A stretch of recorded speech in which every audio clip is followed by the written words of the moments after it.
मुसीबत का सामना। मोरल कहानी, शॉर्ट मोरल हिंदी कहानी। एक गांव में एक बकरी चराने वाला रहता था। वह बेचारा रोज अपनी बकरियां लेकर जंगल में जाता था। एक दिन वह बकरियां लेकर जंगल गया, फिर अचानक बहुत जोर से तूफान आया, बारिश भी होने लगी और वह अपनी बकरियां लेकर पेड़ के नीचे चला गया। उनमें से एक बकरी और उसका छोटा बच्चा उनसे बिछड़ गया। फिर वह बकरी और उसका छोटा बच्चा बहुत गीले होने लगे।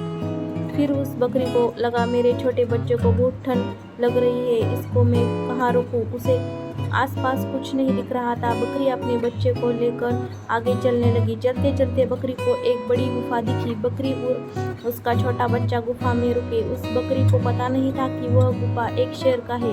बारिश इतनी ज्यादा हो रही थी कि शेर भी गुफा की तरफ आने लगा। उसने गुफा की तरफ देखा तो उसे बहुत अंधेरा दिखा।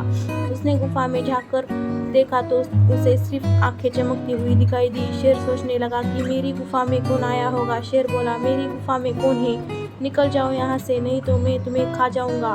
फिर बकरी बोली, तू कौन है मुझे निकालने वाला, तेरा नाम बता। फिर शेर बोला, तुझे पता नहीं है क्या, मैं इस जंगल का राजा हूँ, अब तू बता तू कौन है। फिर बकरी शेर को बोली, मैं हूँ शेर। शेर सोचने लगा कि मुझसे सारी दुनिया डरती है, फिर यह कौन है जो मुझसे प्रश्न कर रहा है। शेर सोचने लगा, शायद यह तो मुझसे भी शक्तिशाली होगा, इसलिए शेर उससे डर कर भाग गया। इस कहानी में बकरी जो मुसीबत में पड़ गई थी, उसने अपनी हिम्मत नहीं हारी और परिस्थितियों के हिसाब से सोच समझ कर फैसले लिए और मुसीबतों का सामना करते हुए अपने आप को और अपने बच्चे को सुरक्षित रखा। कहानी से हमें सीखते हैं कि मुसीबतों जब जीवन में आएगी तो, लेकिन उस समय में डर, निराशा जैसी भावनाओं में बहकर अपना होश नहीं खोना चाहिए, बल्कि ज़्यादा सक्रिय रहकर हालातों से लड़ना चाहिए, क्योंकि भगवान ही उन्हीं की मदद करते हैं जो खुद की मदद करते हैं।